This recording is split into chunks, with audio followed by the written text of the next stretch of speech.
हाँ, welcome back students. हाँ, अब हम एक्सरसाइज 2.2 पर करते हैं। जो हमने लॉजिक समझा दिया आपको वो इसमें अप्लाई करेंगे। जैसे आपका ये कह रहा है, ये पॉलिनोमियल है, ये हमें गिवन है, इसकी वैल्यू हमें 0, -1 और 2 पर निकालनी है ना। तो हम सिर्फ s की जगह 0 रख देंगे, तो इसको सॉल्व कर देंगे। 5 इंटू 0, 4 इंटू 0 स्क्वायर प्लस 3 है ना। 5 इंटू 0 0 आ गया, 4 इंटू 0 स्क्वायर मतलब 0, 0 आएगा, 0 इंटू 4 0 प्लस 3, तो ये 0 प्लस 0 माइनस 0 प्लस 3 0 आ गया बेटा। ठीक है।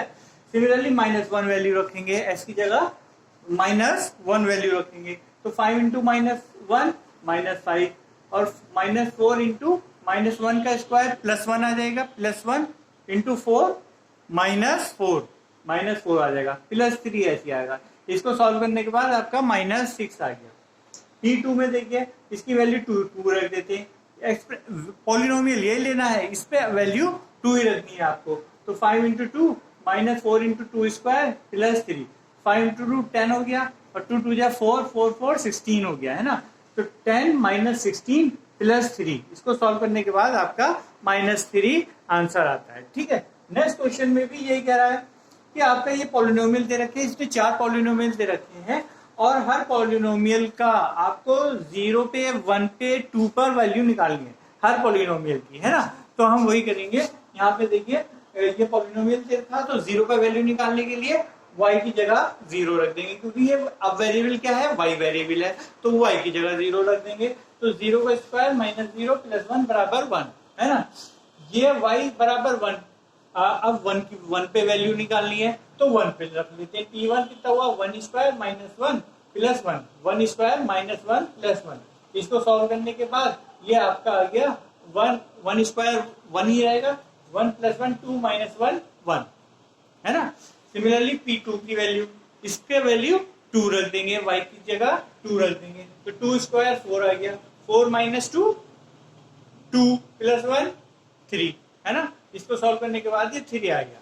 सिमिलरली ये वाला देखिए आपका 2 + t + 2t स्क्वायर -t³, इसमें भी t की वैल्यू 0 रखेंगे, सॉल्व करने के बाद 2 आएगा, है ना। t की वैल्यू 1 रखेंगे, सॉल्व करने के बाद 4 आया। देख लीजिएगा आप इसको, क्योंकि ये तो बच्चों वाला चीज है, इसको एक्सप्लेन करना आई थिंक कि आपके लिए 9th क्लास के बच्चे के लिए थोड़ा शेमफुल होगा, इसलिए मैं इसको ये बस वैल्यू रखना बता रहा हूँ। ये 1 पे ये वैल्यू रखोगे तो 2 तो 2 ही आ जाएगा, t की जगह 1 रखोगे, t की जगह 1 रखोगे तो 2 इंटू 1 का स्क्वायर, 2 इंटू 1 स्क्वायर -1 का क्यूब। इसको सॉल्व करेगा, 1 का क्यूब 1 ही रहेगा, 1 स्क्वायर 1 ही रहेगा, है ना। इसको सॉल्व करेंगे 4 आ जाएगा। सिमिलरली t की वैल्यू 2 पर इस पॉलिनोमियल की वैल्यू निकालनी है हमें, तो t की जगह 2 2 रखते चले जाओ, 2 + 2 + 2 इंटू 2 स्क्वायर -2 का क्यूब, है ना।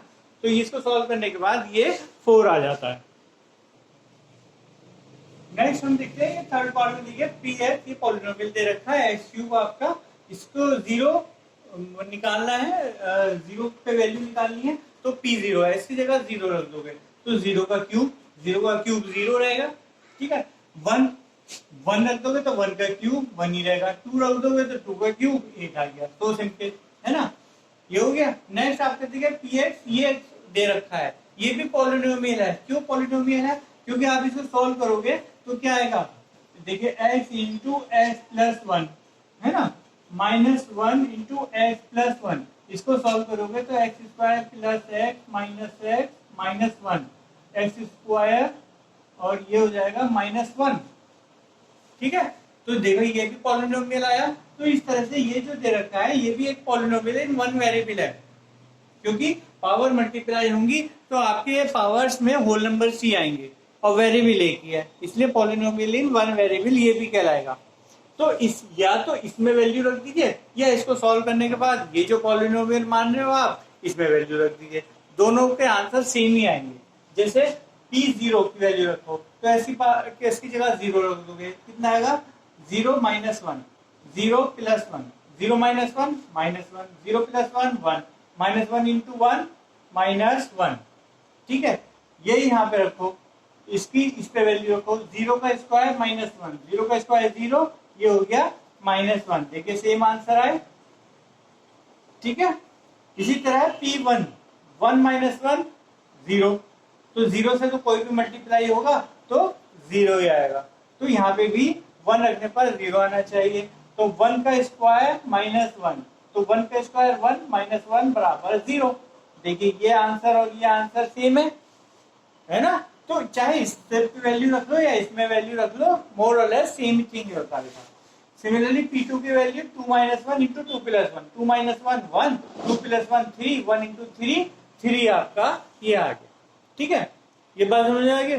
थर्ड क्वेश्चन में देखिए अब ये 0 की तरफ ले जा रहा है। अभी तो ये वैल्यू आपको इन क्वेश्चन से इसने वैल्यू का कंसेप्ट समझाया कि पॉलिनोमियल में आप x की वैल्यू रखो या जो भी वेरिएबल है उसकी वैल्यू रखो तो उसकी एक वैल्यू आती है।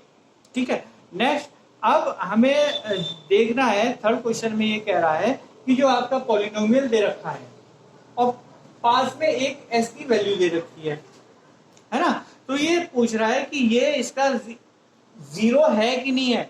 0 का मतलब क्या हुआ कि अगर इस पॉलिनोमियल में हम ये वैल्यू रख देते हैं तो आपका पॉलिनोमियल की वैल्यू 0 के बराबर आनी चाहिए, तब वो वैल्यू आपकी इस पॉलिनोमियल के लिए 0 कही जाएगी, या कह लो इस पॉलिनोमियल के लिए ये वैल्यू आपकी रूट कही जाएगी। ये दोनों बात समझ में आ गई। तो नेक्स्ट हम यही करेंगे, इस पॉलिनोमियल दे रखा है, इस पॉलिनोमियल में ये वैल्यू पुट करके देखेंगे। तो देखो 3 इंटू एस की जगह माइनस 1/3, माइनस 1/3, तो 3 से 3 कट गया, माइनस 1 बचा, माइनस 1 प्लस 1 कितना हुआ, ये कट गया, बचा 0। इसका मतलब yes it is a 0 of this polynomial. ठीक है बेटा, नाउ वेलकम बैक।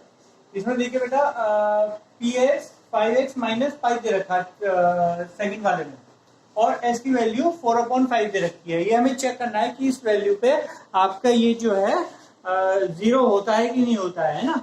तो ये वैल्यू रख के देख लेते हैं, वैल्यू रख के तो पता चलेगा वो उस पे 0 हो रहा है नहीं हो रहा है। तो वैल्यू रख लेते हैं, ये वैल्यू रखी 4/5, तो 5 इंटू 4/5, 5 से 5 कैंसिल हो गया, 4 बचा, 4 minus 5 it is not equal to 0। Pi की वैल्यू कितना होती है, ओनली 3.14 होती है ना। मोर ओवर ये इरेशनल नंबर होता है, इसकी वैल्यू इनफाइनाइट, एक्चुअली में इनफाइनाइट तक जाएगी, इसलिए ये कभी भी आपका ये 3.14 भी होता है ना यहाँ पे, तब भी आप इसको नो ही कहते। क्यों, क्योंकि 3.14 माइनस पाई, पाई की एक्चुअल वैल्यू क्या है, बहुत बड़ी होती है, 3.14 माइनस 3.14 321 ऐसे चला जाता, तब भी पॉइंटर में कुछ आता, कुछ तो आता, तो इसका मतलब 0 तो नहीं होता ना। जब ये पाई माइनस पाई अगर आता तब आप इसको 0 लिख सकते थे, है ना बेटा। ये ध्यान रखना, छोटा सा पॉइंट है, कहीं एग्जाम पॉइंट ऑफ व्यू से जो आपका हायर एग्जाम है 10th के लेवल पे, वहां वो ऐसी चीजें फंसा देता है। आपका वो आपने उसने लिखा 3.14 माइनस पाई और आपने कह दिया इसको 0 कह दिया, तो ये आपका गलत हो जाएगा, क्योंकि पाई की एक्चुअल वैल्यू 3.14 हम अप्रोक्सीमेट वैल्यू है, वो अप्रोक्सीमेट वैल्यू, और ये क्या है, एब्सोल्यूट वैल्यू। ये क्या है, उसकी एक्चुअल वैल्यू 3.14 है ना, और पाई की अप्रोक्सीमेट वैल्यू 3.14 है, नॉट एक्चुअल वैल्यू, है ना। एक्चुअल वैल्यू में माइनस करोगे तो कुछ ना कुछ जरूर बचेगा, 0 नहीं बचेगा। दैट्स व्हाई आपका ये 4 माइनस पाई नो हो गया। Next px x square minus 1, इसकी दो वैल्यूज दे रखी हैं, दोनों पे चेक कर लेते हैं। एक पे होगा तो एक 0 बता देंगे, दोनों 0 होगा तो दोनों 0 बता देंगे। तो x की वैल्यू 1 पे रखेंगे तो देखो 1 स्क्वायर माइनस 1, 1 माइनस 1 0, इसका मतलब 1 तो इसका 0 है या रूट है ना। मैं रूट इसलिए कह रहा हूं जिससे ये 0 और वो 0, अंडे वाले 0 में फर्क पता चल जाए आपको। नेक्स्ट माइनस 1 में देखो p माइनस 1, माइनस 1 का स्क्वायर प्लस 1 होता है, प्लस 1 माइनस 1 0, इसका मतलब ये दोनों आपके इसके जीरोस हैं या रूट्स हैं, तो इसका मतलब यस लिख दोगे आप। Next x plus 1 x minus 2, ये दो वैल्यू रखी हैं, इनको वैल्यू रखने के बाद हमने देखा पहले माइनस 1 रख दो तो देखा 0 आ गया, इसका मतलब माइनस 1 आपका रूट है। फिर 2 रख के देखा 2 प्लस 1 3 आ गया, और 2 माइनस 2 0 आ गया, 2 माइनस 2 0 होता है, तब भी 0 से मल्टीप्लाई हो रहा है तो 0 आ रहा है। इसका मतलब इस केस में भी यस आपका 0 बनता है। इसमें तो सिंपली है, एक्स स्क्वायर है तो 0 वैल्यू दे रखी, तो 0 का स्क्वायर 0, तो इसका मतलब ये तो यस हो गया। ठीक है, नेक्स्ट हम देखते हैं सिक्स पार्ट में, ये दे रखा है एल एक्स प्लस एम, है ना। इसमें देखिए आप एल और एम को वेरिएबल नहीं है, ये एल और एम भी आपकी क्या है, कांस्टेंट है, बट उनकी एक वैल्यू अलग कर दी। वेरिएबल इसमें सिर्फ और सिर्फ एक्स ही है, क्योंकि ये यहाँ पे ये बता रहा है वेरिएबल क्या है, पी एक्स है ना। पी एक्स का मतलब वेरिएबल एक्स है आपका, तो बाकी सब आपके कांस्टेंट है। ये कांस्टेंट भी आपके चेंज हो सकते हैं एल और एम, है ना। तो इस तरह से भी एक्सप्रेशन लिखा जा सकता है, ये आपके लिए नया केस है, ठीक है। नंबर की जगह एल और एम कर देंगे, लेकिन वेरिएबल कौन सा माना जाएगा इसमें, जो ये यहाँ पे लिखा हुआ है कि वेरिएबल एक्स है। ये बात समझ में आ गई। नेक्स्ट, ये वैल्यू को आपको चेक करना है, equal to minus m upon l की वैल्यू को चेक करना है।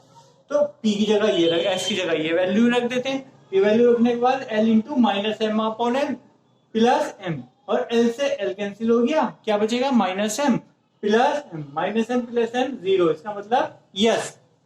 नेक्स्ट, 3x स्क्वायर माइनस 1, इसको इन दोनों वैल्यू पे चेक करना है आपको। ये देखिए पहली वाली वैल्यू रखी तो 3 इंटू माइनस 1 अपॉन √3 का स्क्वायर माइनस 1, तो माइनस का स्क्वायर है तो ये तो प्लस हो गया, माइनस वाला प्रॉब्लम खत्म। √3 का स्क्वायर कितना होता है 3, तो ये डिनोमीटर में ही आएगा, क्योंकि यहाँ डिनोमीटर में है इसलिए डिनोमीटर में ही रहेगा।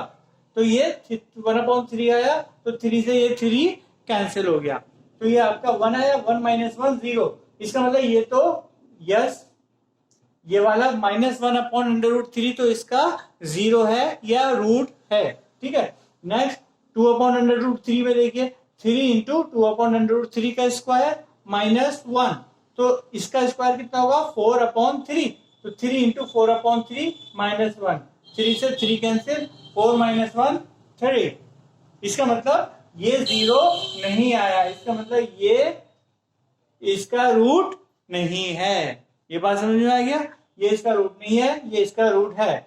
8 में देखिए p x equal to 2x plus 1, ये वैल्यू दे रखी है आपकी, इस पे आपको चेक करना है। तो ये 2 इंटू 1/2 प्लस 1, 2 से 2 कैंसिल होगा, 1 बचा, 1 प्लस 1 2, इसका मतलब ये आपका 0 नहीं आ रहा है, देयरफॉर ये आपका इसका रूट नहीं है, ये वैल्यू एक्स की ये वाली वैल्यू इस पॉलिनोमियल के रूट नहीं है। हाँ, नेक्स्ट आपका क्वेश्चन है फोर्थ में बेटा, ये आपका पॉलिनोमियल दे रखे हैं, सिंपल पॉलिनोमियल दे रखे हैं, आपको डिफिकल्ट नहीं आएंगे, ज्यादा क्वाड्रेटिक आ सकते हैं, वो आपकी अगली एक्सरसाइज में है। इसमें आपका लीनियर पॉलिनोमियल है जो आपका सिर्फ 2 टर्म्स में तक लिमिटेड है ना, बाइनोमियल भी और लीनियर भी। लीनियर मतलब डिग्री 1 और बाइनोमियल 2 तक मैक्सिमम आपके ये इस एक्सरसाइज में क्वेश्चंस आएंगे।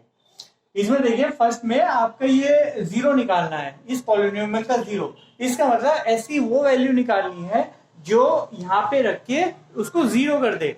तो सिंपल इसका निकालने का तरीका है, इस एक्सप्रेशन को आप 0 के बराबर रख दो, इस पॉलिनोमियल को 0 के बराबर रख दो, तो ये इक्वेशन बन गई। इसको सॉल्व करने के बाद +5 इधर -5 आएगा, -5 आपकी ऐसी वैल्यू आ गई। अब इसे चेक कर लेते हैं कि हमारी वैल्यू सही आई कि नहीं आई।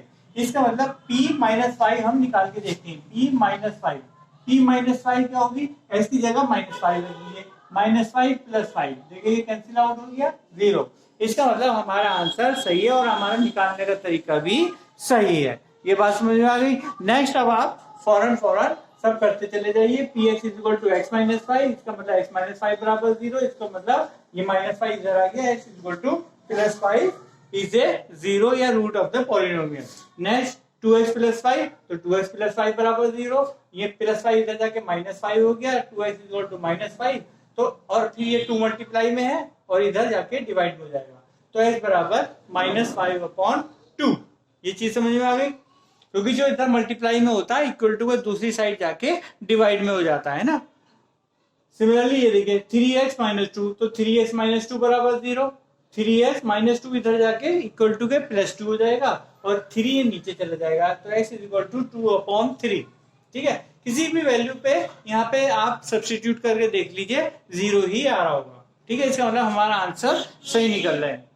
तो px = 3x, तो इसका मतलब 3x बराबर 0, तो x बराबर क्या होगा 0/3, 0/3 कितना होता है 0। ये बात समझिए, 0.3 0 होता है। नेक्स्ट ax है ना, where a not equal to 0। इसे घबराने की जरूरत नहीं, ये सिर्फ ये बता रहा है कि अगर ये 0 होता तो px इक्वल टू 0 पॉलिनोमियल हो जाता है ना, तो 0 पॉलिनोमियल नहीं है ये, इसके लिए इस वजह से ये टर्म लिखा हुआ है a not equal to 0 to specify that this is not a 0 polynomial. तो इसलिए घबराने की कोई जरूरत नहीं, इसका कोई रूल नहीं है। आप ax इक्वल टू 0 रख दीजिए, है ना, तो x इक्वल टू 0/a बराबर 0। इसका मतलब इसका भी रूट क्या आया, 0 आया, इसका भी 0 0 आया।